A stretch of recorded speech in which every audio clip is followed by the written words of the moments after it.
Hello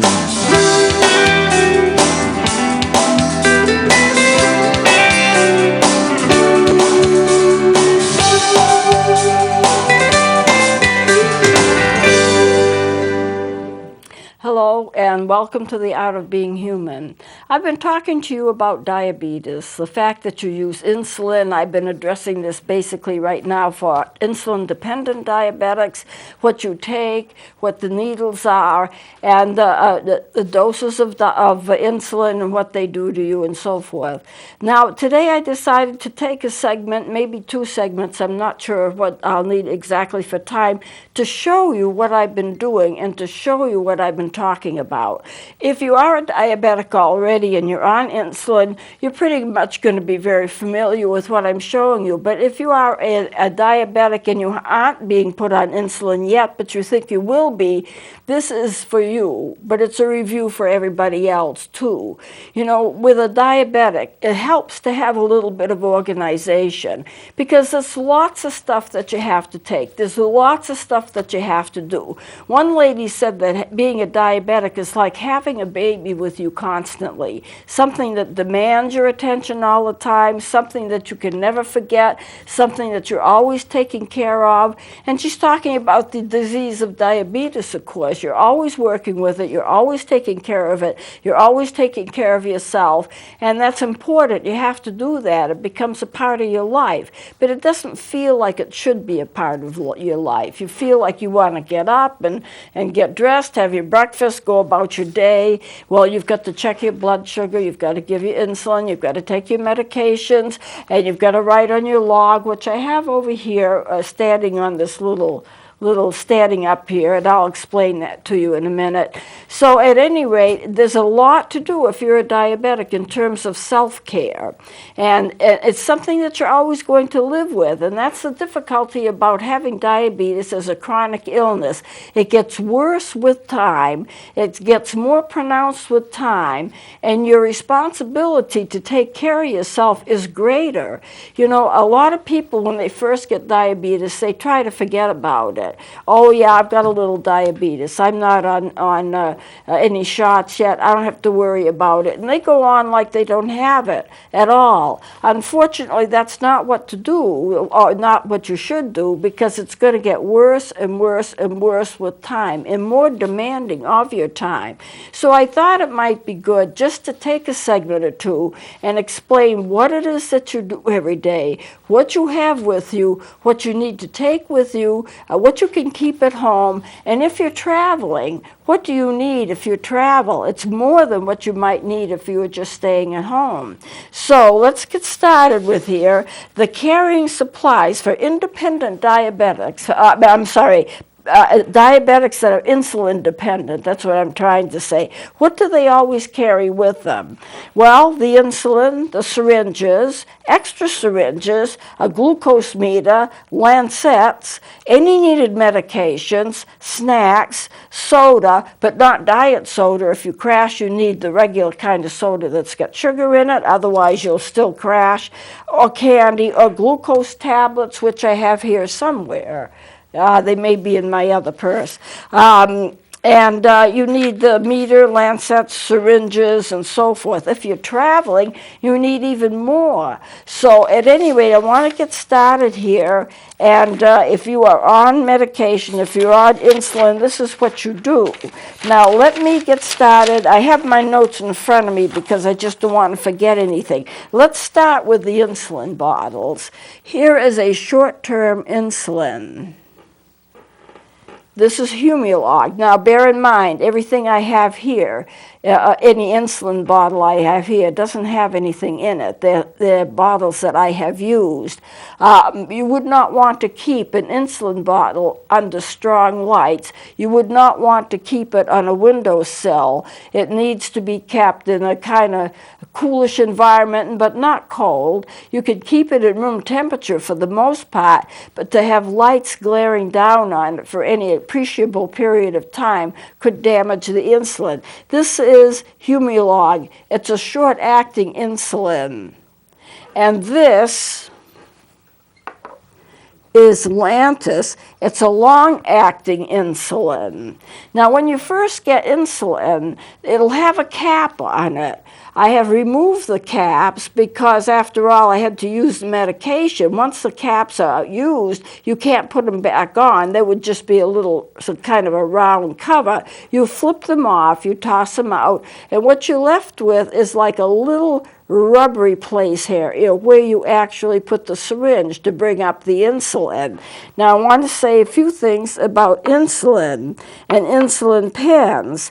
In terms of refrigeration, if you take insulin and you take a bottle and you know you're going to use it within a month, once that cap is off, then the bottle is considered to be open. And if you're going to be using that insulin within a month, and with me I would, then I can keep it in normal room temperature without refrigerating it. If it would take me more than 3 months to use it, if it would take me more than 1 month to use it, I would have to refrigerate it between uses. In the refrigerator, it would have a lifespan of about 3 months.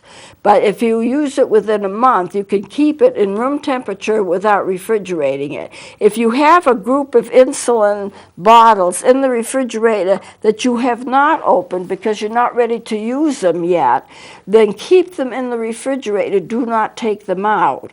If you are just starting to use it and you flip that cap off, then room temperature if you use it within a month. And if you don't use it within a month, then you need to put it back in the refrigerator. That's a little different than the insulin pens. If you have an insulin pen, and I don't use them, but an insulin pen, and I think I cut out a picture of it here. Here's your insulin pen. It looks just like a pen, and you can use it for about 28 days. It has insulin in it. It's been preloaded with insulin, and all you do is you take it off like a pen. You would take the cover off, and then you would dial up. There's a little dial here. You would dial up the amount of insulin that you want, and then you would put a little needle. It's a very small needle. The needle is probably about yay big, and you put a new needle on it every day, or every time you use it, you put in a new needle. When you're finished using it, you take the needle off, and I'll show you how to dispose of it in a minute. Those are the pens, and I have read that once a pen is open, you cannot refrigerate it. Though I read that. I don't use the pens. I used to use the pens. When I started off and I was traveling a lot, they said, why don't you use a pen? It'll be easier. Just drop it in your purse. And it was easier, but you have to understand that the pens are extremely expensive, easy to use, but they cost about 3 times more than regular vials. And I wasn't ready to pay all the extra amount. They're like 3 times. A little bottle of insulin, this little guy here, which is short-term insulin, it's Humulog. It costs about $150 for a bottle this size.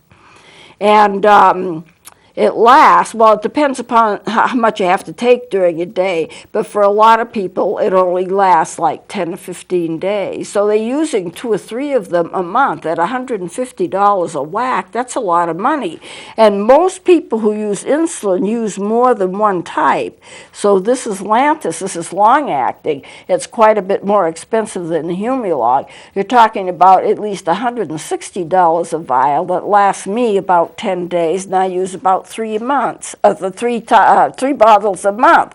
So what happens here is the cost of it is almost prohibitive. There are programs you can get on that will help you out with it, and you really need to do it, because we're at a point that even though with the new medical law, which is supposed to cut down the price of medications, and did, and it was fortunate because it cut down a lot of the expensive medications to about half price. So what have the drug companies done? Increase the price. Or if you're on a Medicare program, a Part D, Medicare Part D program, they put those medications in a different tier, so they'll cost a lot more. So you're not making out. any better than you did before that medical insurance plan was passed. They come in these boxes with a book of instructions, which most people don't bother to read. It's so printed, so tiny, if I can get it open here, that it's very difficult to read it. I wanted to just show you a little part of it. You've got to unfold it first. Then when you open it up, can you see people doing this that are elderly? And there's part of it. Instructions for use. All of the experiments that they did. The result of the experiments. Let me show you this side. Can you read that? I don't know if anyone who reads that. I do what most people do. I look at it and say, what is this? And end up by tossing it out. That's what I do. If I need any help with how to take it, I simply call my diabetic educator.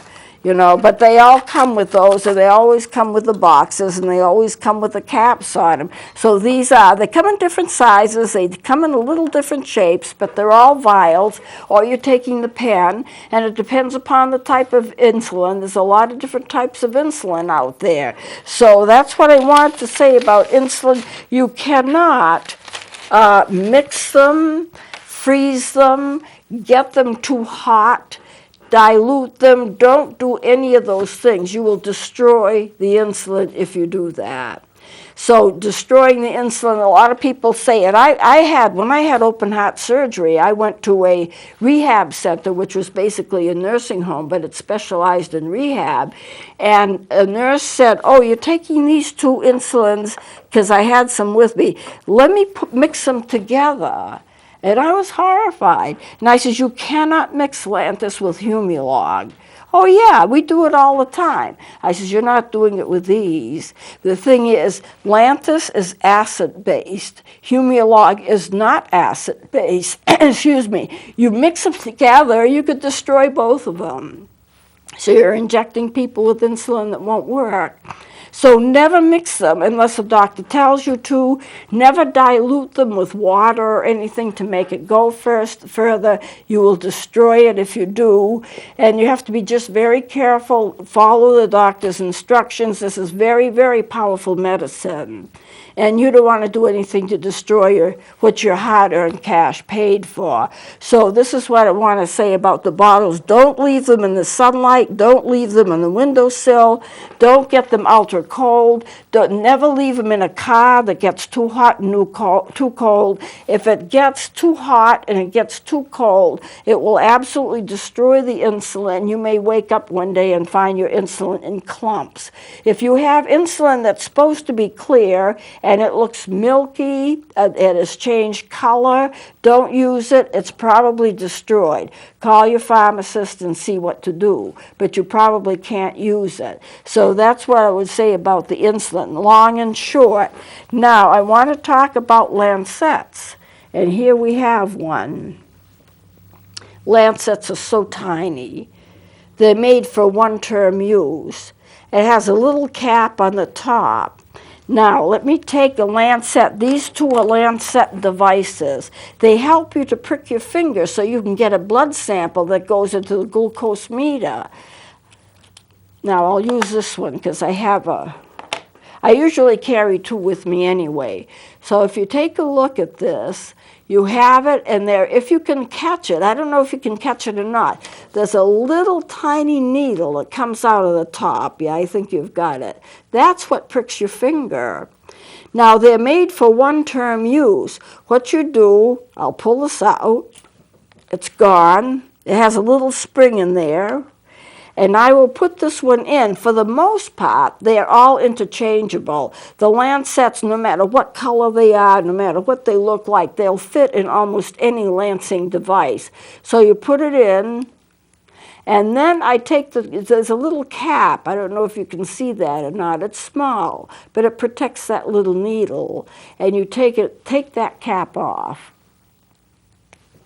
And you can see the needle underneath it. This was the cap. You won't put it back on. Put the top of it back on. You'll notice that on the side there's a dial, so you can dial how far you want that prick to go when you lance yourself with it. So you put that back in, screw it, and you can adjust it. I've got it set on 4. I'm not going to change it. Then you draw this back, if it's going to work, and then you press this. I hope you heard it snap. At the time that it snapped, it just threw that. Now that clicked, it's all ready to go. If I were to put this up to my finger, I'm not going to, but if I were, I press that and it snaps. That little needle goes out just a little bit beyond the cap that I took off, and it will prick your finger to the depth that you want it pricked. It is so much easier to use these lancing devices than it is to try to take a needle or something and prick yourself to get blood. Now, what do you do when you get the blood? You have your glucose meter. Now, I have a couple of them here that I've used. They come in different sizes and they come in different shapes. And this glucose meter, what you would do, and I do have the test strips. Test strips are abominably expensive. They're terribly, terribly expensive. But these test strips do match this meter. So you take and you don't let air get in. These vials that the test strips are in, you can see I have a group of them in here.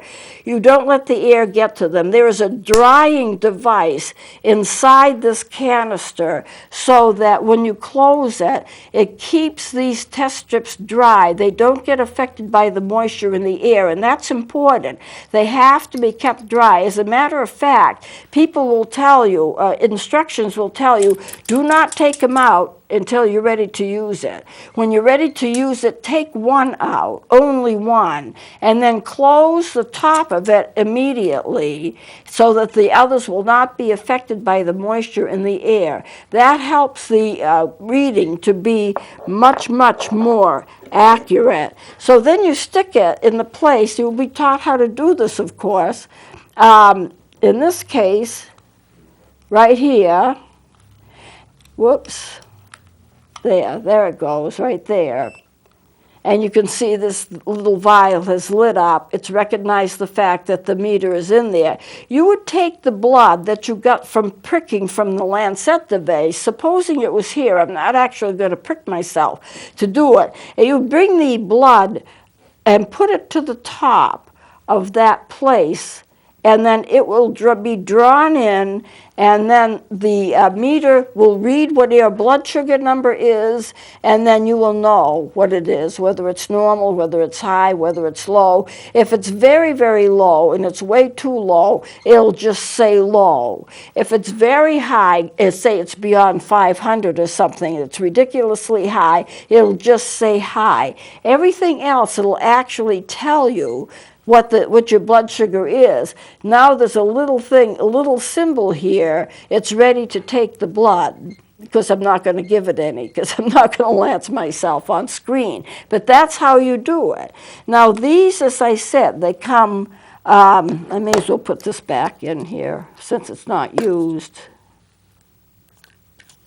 I usually don't use these at all. I use another kind. The little one, this is also a lancing device.